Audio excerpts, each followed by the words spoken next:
Ir dar labai svarbus yra argumentas tas, kad mokestis už mokslą Anglijos, pavyzdžiui, sistemoje vis tik atsižvelgiama į tai, kokią naudą absolventas turės iš aukštojo mokslo. Tarkim, jisai moka tą dalinę įmoką, bet vėliau, kada jisai įsidarbina, yra gražinimas paskolos. Visų pirma, Anglijoje yra valstybinė studijų paskolų sistema. Gražinimas tos paskolos yra siejamas su būsimomis absolvento pajamomis. Pradeda gražinti paskolą tik tada, kada atlyginimas pasiekia 15 000 svarų per metus. Čia galima sakyti, čia būtent labai gražiai yra susieta aukštojo mokslo nauda. Jeigu naudos jokios nėra, negavo darbo, jis ir neturi gražinti jokių įmokų.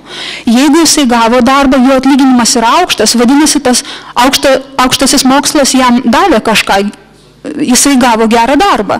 Tai jis tuomet pradeda gražinti tą paskolą kaip 9% pajamų mokesčio dalį. Lietuvoje tai nėra atsižvelgiama. Tu moki už mokslą kaip už prekę, vėliau esi paliktas likimo valiai, turi kaip gražinti tą paskolą ir, kaip minėjo čia, nepamenu kas, bet kad Martinaitis, gerbiam Žilvinas, kad nereikia gražinti tik jeigu tampi ten neįgalus, ten turi vaikų ir panašiai, bet dar yra numatyta tokia, kad jeigu pajamos yra mažesnis negu 520 litų per metus, tai tada nereikia gražinti.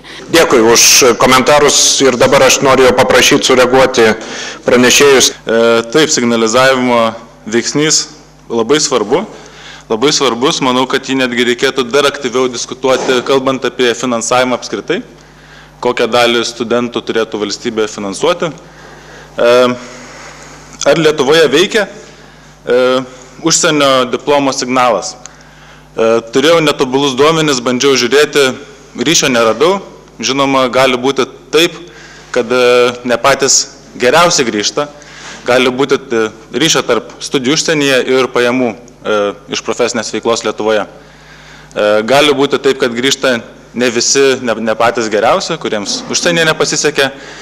Gali būti taip, kad studijos Lietuvoje padeda sukurti tam tikrą socialinį tinklą, kuris palengvina vėliau integraciją į darbo rinką. Gali būti ir taip, kad didelė dalis Lietuvos darbdavių nežino užsienio universitetų. Vilniaus universitete, kai bandžiau darbintis ir atnešiau Londono ekonomikos mokyklos diplomą, manęs paprašė įrodyti, kad tai yra universitetinės studijos. Antras dalykas, į kurį norėjau sureaguoti ir kuris manęs šiek tiek kiekvieną kartą vis apie tai šnekant sunerimstu, apie valstybei reikalingas specialybės. Mokytojai valstybei reikalingi, nes valstybė yra mokytojų darbdavys. Gydytojai valstybei reikalingi, nes valstybė yra gydytojų darbdavys. Didžiausias skandalas ir ažiotažas buvo kilęs dėl veterinorių ir manau, kad buvo mano nuomonė klaida rezervuoti veterinarijos studijoms krepšelių skaičių. Logika buvo ta, kad veterinarų reikia Lietuvos valstybei. Kiek, jeigu jūs esate bent Lietuvos dalelė, kurią jūsų daliai reikia veterinarų? Man atrodo, kad veterinarų reikia kelioms Lietuvos įmonėms, kurios to poreikio pakankamai aiškiai nesignalizuoja aukštesnių darbų užmokesčių. Ir todėl studentai ten nestoja. Taigi, kalbos apie tai, ko reikia Lietuvai ir kokių specialistų, visą laiką turėtum pagalvoti apie tai, o kas šiuo atveju yra Lietuva ir kaip mes tą poreikį nustatome. Tai tiek. Ačiū.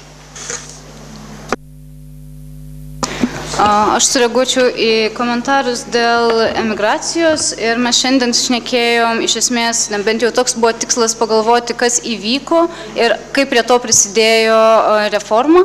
Ir mano, galbūt pilnai neužakcentuota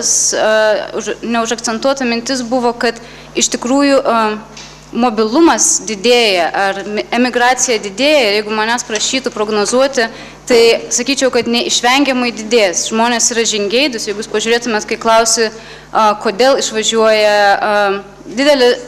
kodėl nori išvažiuoti, dauguma atsako pirmiausia ne dėl pinigų, ne dėl, nežinau, kažkokių buitinių dalykų, bet dėl to, kad jie būtent viena, tai yra, ką minėjo ir gerbiamas Kuodis, kad nori geriau įsitvirtinti darbo rinkoje ir Lietuvoje vyrauja, na, vis tiek nuomonė, kad tikimas, bent jau tie, kas nori išvažiuoti, tiki, kad užsienio šalies diplomas jiem padės įsitvirtinti darbo rinkoje ir kartu kalbam apie tai, kad maždaug užsienyje yra geresnė kokybė. Tai yra pagrindinės priežastis, būtent žinių ieškojimas ir diplomo ieškojimas. Ir čia yra problema, kad iš tikrųjų ta kita pusė, kad ar Lietuvoje nepakanka žinių, ar Lietuvos diplomai yra geras signalas. Tai čia, nežinau, gal kitos diskusijos jau tema būtų ir turbūt esminis klausimas yra būtent kokybė ir visada bus. Ir tas mobilumas, tai jisai didės tik tai tiek, kad mes galim tikėtis, kad įgyja tos užsienio diplomus, jeigu turės galimybę įsitvirtinti darbo rinkoje, tai žmonės grįžti tiesiog. Ačiū.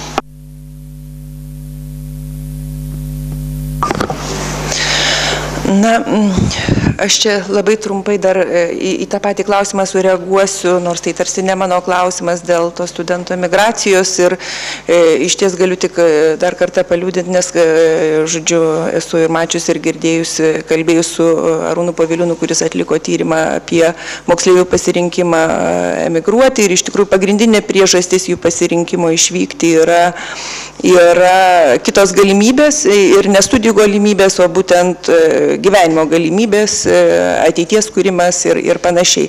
Nebūtinai siejantai su studijom. Labai daug diskutuojama dėl paskolų.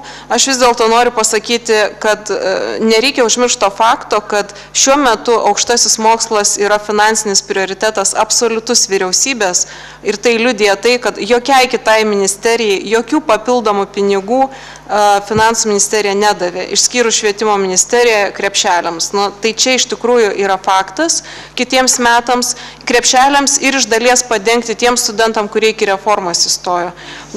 Nedidelį procentą, bet vis tiek tam tikrą procentą padengti ir ten yra iš tikrųjų 10 milijonų litų klausimas. Tai jeigu mes sakom, ar yra dėmesys skiriamas, vis dėlto dažniausiai yra kalbama, kad ta norminė kaina yra tarsi našta studentams. Ta norminė kaina, kuri nustatyta yra valstybės mokama universitetams. Nereikia to užmiršti ir čia dažniausiai diskusijose yra užmirštama čia irgi puspilnė ar pustuštė stiklinė. Čia yra tas klausimas, ar iš tos pusės, ar iš tos žiūrėti. Tai aš norėjau tik tai gal dar dėl geriausių studentų, nebūtinai, aš sakau, tas tyrimas parodys, kurį mes dabar darom iš šių metų priėmimo, ar ten geriausi studentai atsima, ne visi patys geriausi. Geriausius ministras žiūrėjo pagal olimpiadininkus, tarptautinės olimpiadas, čia mes įvardėjom ir šimtukininkus. Va, šimtukininkai ir olimpiadininkai, tą kategoriją mes imam kaip geriausius ir žiūrim, kad didžioji jų dalis iš tikrųjų lieka Lietuvoje.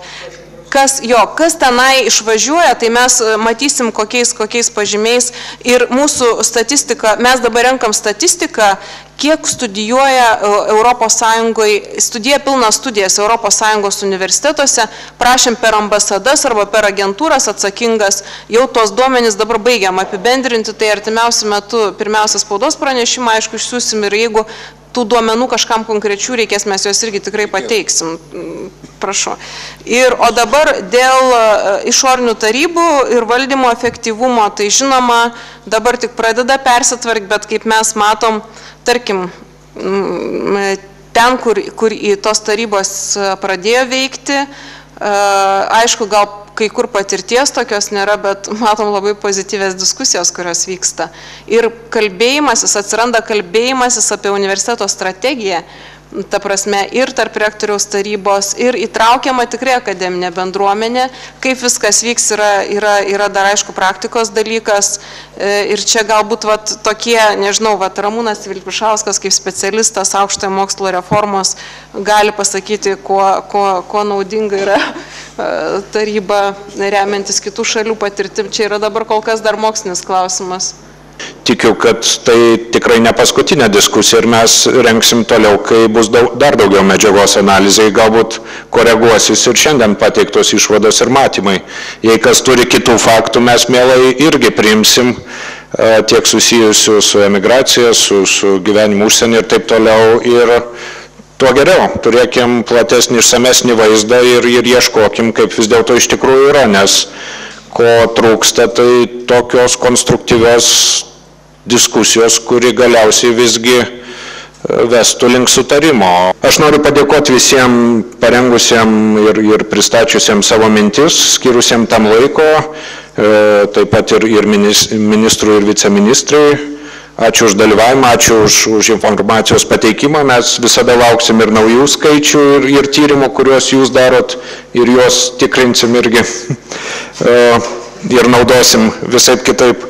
Ir ačiū visiems, kurie dalyvavot. Tikiuosi buvo naudinga. Gerą vakarą.